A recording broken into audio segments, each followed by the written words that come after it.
எல்லை தாண்டி மீன்பிடித்ததாக ராமேஸ்வரம் மீனவர்கள் 8 பேரை கைது செய்தது இலங்கை கடற்படை. விசைப்படகுகளையும் பறிமுதல் செய்து ராமேஸ்வரம் மீனவர்களை மன்னார் கடற்படை முகாமிற்கு அழைத்துச் சென்றது.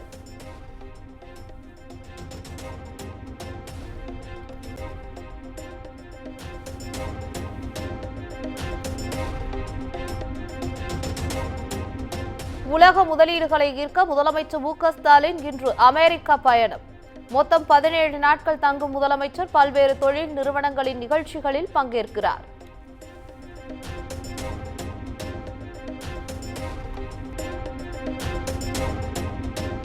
எடப்பாடி பழனிசாமி மீது திமுக எம்பி தயாநிதி மாறன் தொடர்ந்த அவதூறு வழக்கு.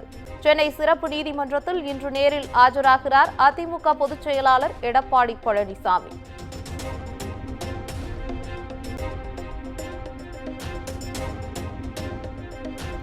மதமாற்ற தடை சட்டத்தை கண்டித்து நடந்த பேரணியில் ஏற்பட்ட கலவரம் தொடர்பான வழக்கு. மயிலாடுதுறை நீதிமன்றத்தில் இன்று நேரில் ஆஜராகிறார் விடுதலை சிறுத்தைகள் கட்சி தலைவர் திருமாவளவன்.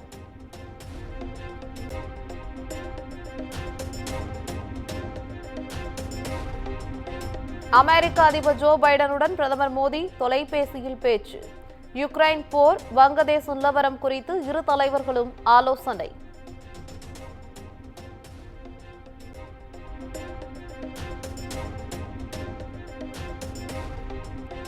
கிருஷ்ணகிரியில் பாலியல் வன்கொடுமை நடந்த தனியார் பள்ளி மீண்டும் திறப்பு. பள்ளியின் செயல்பாடுகளை கண்காணிக்க மேற்பார்வை குழு அமைப்பு.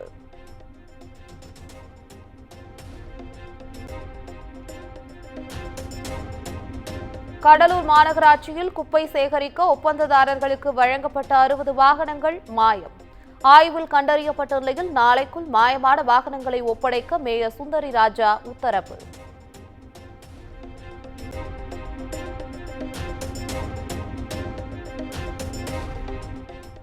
பழைய குற்றால அருவி வனத்துறை வசம் ஒப்படைப்பதற்கு எதிர்ப்பு.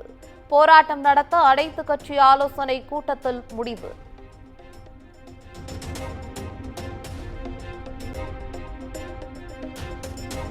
மேட்டூர் அணைக்கு வரும் நீரின் அளவு 4898 அடியாக அதிகரிப்பு. அணையின் நீர்மட்டம் 117 அடியாக குறைந்த நிலையில் 12700 கன அடி தண்ணீர் வெளியேற்றம்.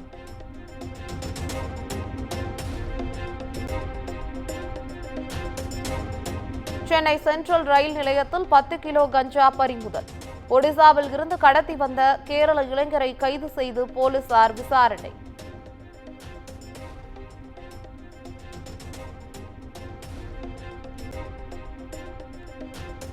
தேசிய நீதித்துறை ஊதிய குழுவின் பரிந்துரைகளை அமல்படுத்தாதது தொடர்பான வழக்கு. தமிழகம் உள்பட 18 மாநில தலைமைச் செயலாளர்கள் உச்சநீதிமன்றத்தில் இன்று ஆஜராகின்றனர்.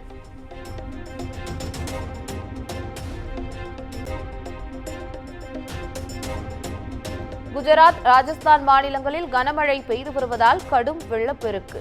போக்குவரத்து துண்டிக்கப்பட்டதால் மக்களின் இயல்பு வாழ்க்கை பாதிப்பு.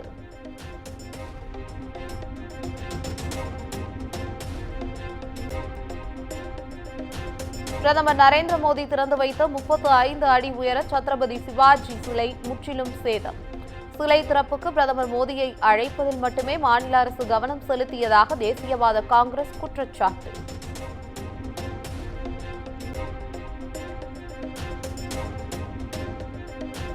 பாஜகவில் ஐக்கியமாகிறார் ஜார்க்கண்ட் முன்னாள் முதலமைச்சர் சம்பாய் சோரன்.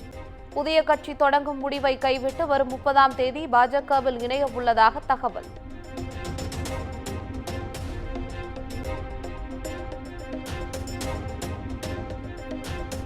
நடிகைகளின் அடுக்கடுக்கான பாலியல் புகார்களால் கேரள நடிகர்கள், இயக்குநர்கள் கலக்கம். நடிகைகளின் பாலியல் புகார்களுக்காக அமைக்கப்பட்ட IPS அதிகாரிகள் குழு விசாரணையை தொடங்கியது.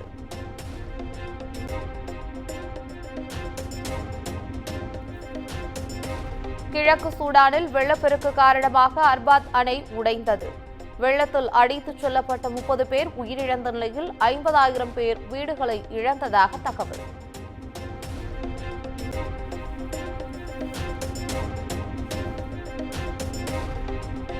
பாகிஸ்தானில் பேருந்து மீது தீவிரவாதிகள் நடத்திய தாக்குதலுக்கு அந்த நாட்டு ராணுவம் பதில் தாக்குதல். தீவிரவாதிகள் 21 பேர் சுட்டுக் கொல்லப்பட்ட நிலையில் ராணுவத்தினர் 14 பேர் உயிரிழந்ததாக தகவல்.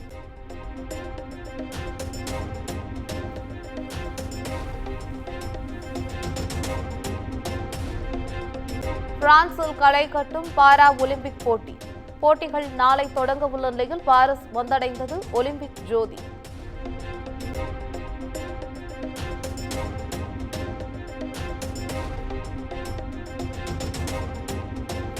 சமூக வலைதளம் மூலம் பிரபலமாகி தமிழ் சினிமா நடிகராக மாறிய பிஜிலி ரமேஷ் காலமானார். உடல்நலக்குறைவால் பாதிக்கப்பட்டிருந்த நிலையில் வீட்டிலேயே உயிர் பிரிந்தது.